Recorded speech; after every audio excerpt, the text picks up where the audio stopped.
There is little sign of an appropriate response right now. Pete Hegseth, who shared attack plans that nearly every expert say is likely classified, remains in his position.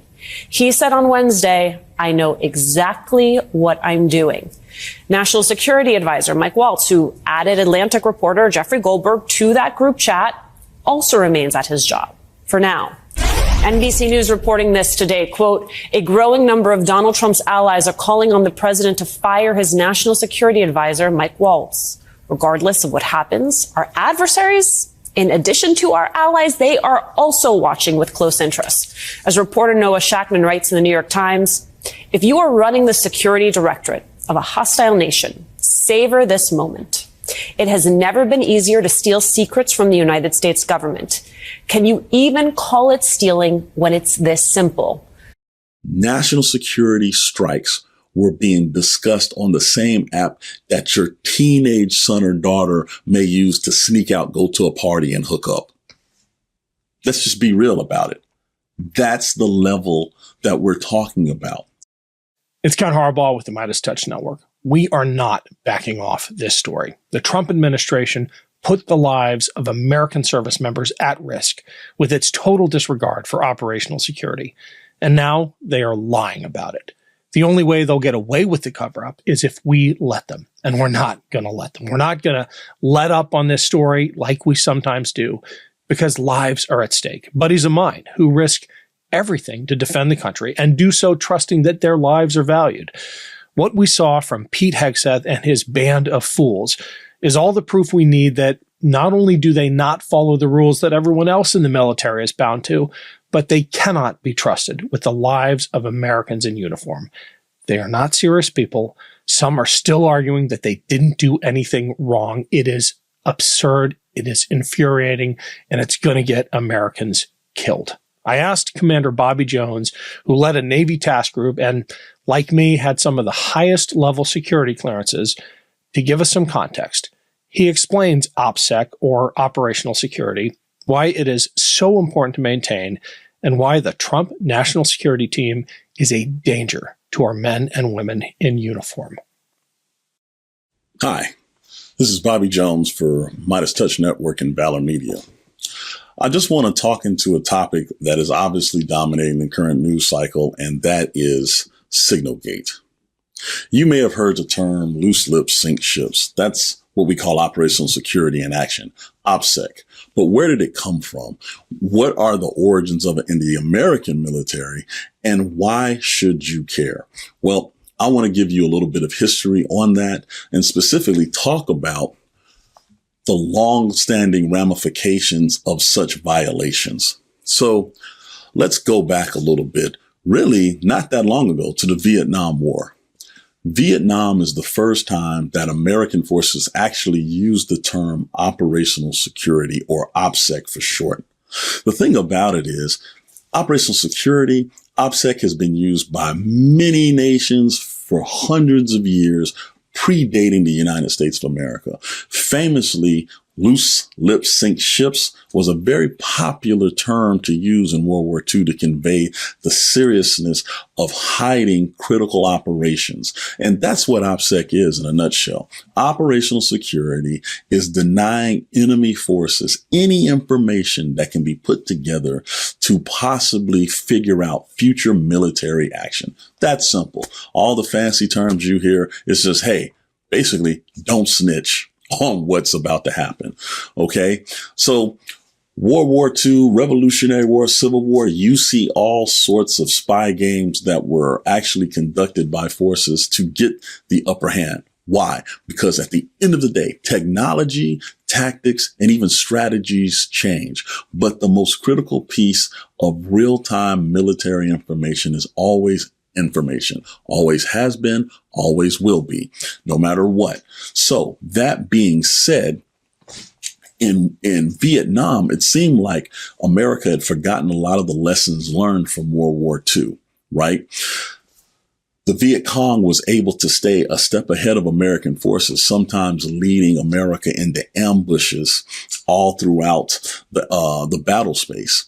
And that was because The Viet Cong had a very, very well put together spy network that was embedded in American forces, embedded in various cities, towns, hamlets that American forces operated in. And it put America at a distinctive disadvantage despite the military hardware, military superiority, organization, supply chain, etc. Okay. And then post-Vietnam, we saw violations of OPSEC that led to, unfortunately, the death of American service members, such as the USS Cole, right? So let me use Cole and other examples to kind of make this much more plain.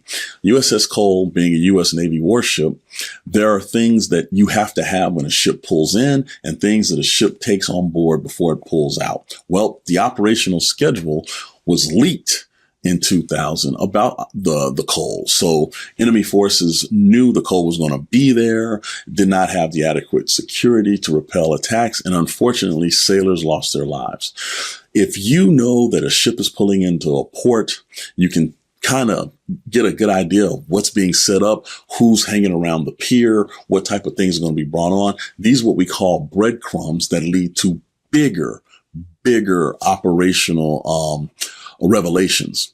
And any breadcrumb, and I mean no matter how small, can lead to such catastrophic results.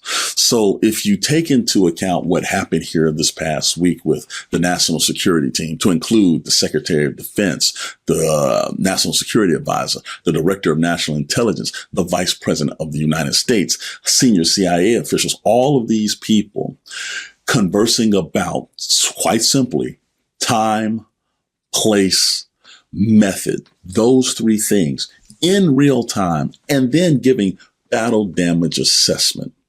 Had that information fell into the wrong hands, you would have not just a violation of the actual operation that was going on, right? Putting lives and the mission in jeopardy. But enemy forces can then use the data that they have found and create a pattern, see what the pattern is for military operations specifically in that area. Our techniques, tactics, and procedures, or TTPs, could be unveiled to enemy forces to be exploited at a later date. Hey, it's Ken Harbaugh. Check out the new trailer for Valor Media Network. Together, we can take on Joe Rogan and his Manosphere bros and win. Click the link below to subscribe to Valor Media Network and share it with a friend. Thanks, Midas Mighty. We got this. There's not enough men like me who do whatever they want. Are you sick of it yet? Those people need to be, when we take power, they need to be given the death penalty. The anger. I live like a capitalist every single day, Shank. I live as a capitalist. The hate. And we have a system of checks and balances.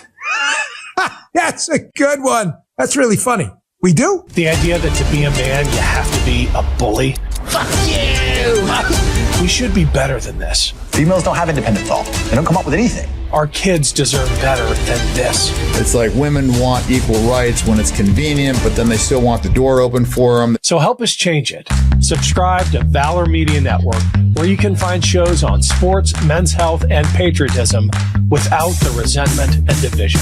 True strength is about discipline, resilience, and service. If you've wondered where all the positive role models are, especially for young men, check out Navy SEAL Dan Barkoff and Commander Bobby Jones as they share stories of service and sacrifice. Being good at being a man is about what you do for others and not what you do for yourself.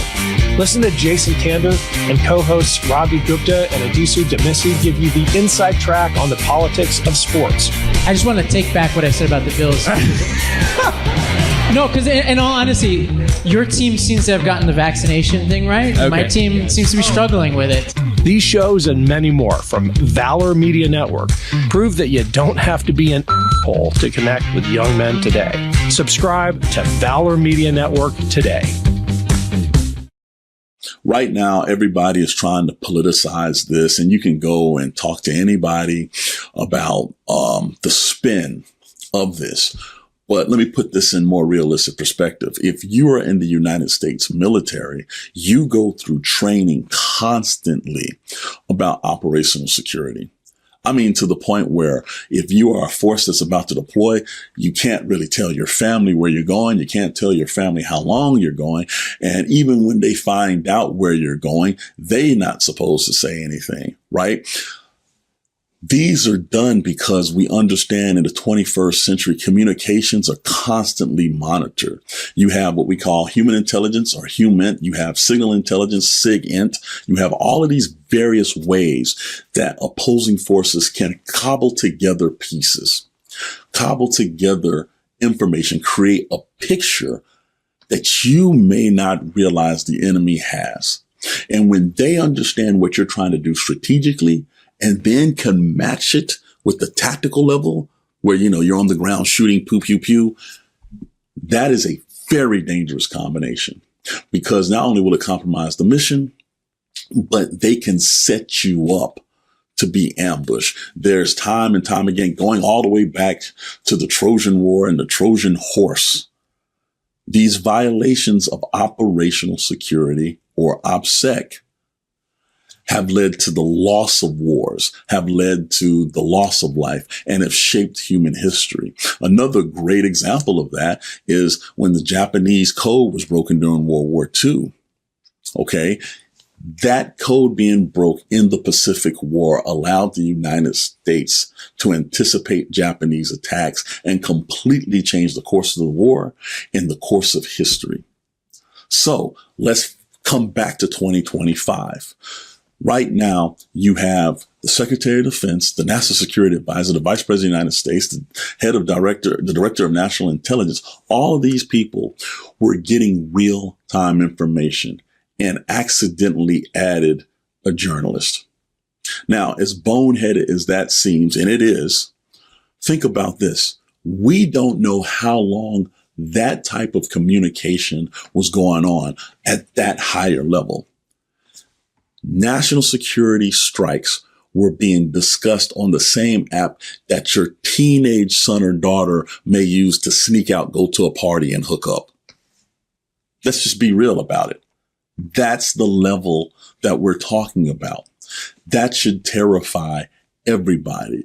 And the thing that I think that really disturbs me more than anything else about this is there's a blatant violation of a national law. Okay. A national law that, again, if you're in the military, you learn about when you go through OPSEC training. And that's basically the retention of government records. There's a reason that all military and really government officials have to communicate on government sanctioned apparatuses. It's not just because they want to protect the information. They want to record it as in national history, as in that is important moving forward. Okay. You should not be having high level national security discussions on a third party app that does not record the discussion. That is an absolute violation. It escapes oversight, not just from the president, but from Congress, all branches of service. This to me seemed like a way to make sure that critical national security discussions escaped oversight. And that is extremely dangerous, and every person in that chat group should know better. And if they don't, and if they didn't, that shows that they were unqualified to have the job. That's simple. That's simple. Because if I would have did that as a naval officer, I would be brought up on charges, court-martialed, and probably sent off to Fort Leavenworth eventually. That's how serious we're talking. Every year, repeatedly, military members have to go through this training. And the final piece that I think is not being discussed, how can you be the head of a department, a national department like the Department of Defense or National Intelligence or any type, CIA, any type of government organization, and sit there and tell people you must hold the standard and we have high standards when you yourself are violating it in the most lazy and callous way? You have no credibility with the people you're leading because the standard that you say you're holding up, you as the leader should be held to the highest version of that standard. And what we just saw was a blatant disregard for national security, and just as important, a blatant disregard for high standards that keep our nation and our service members safe. Can't get enough Meidas? Check out the Meidas Plus Substack for ad-free articles, reports, podcasts, daily recaps from Ron Filipkowski, and more. Sign up for free now at MeidasPlus.com.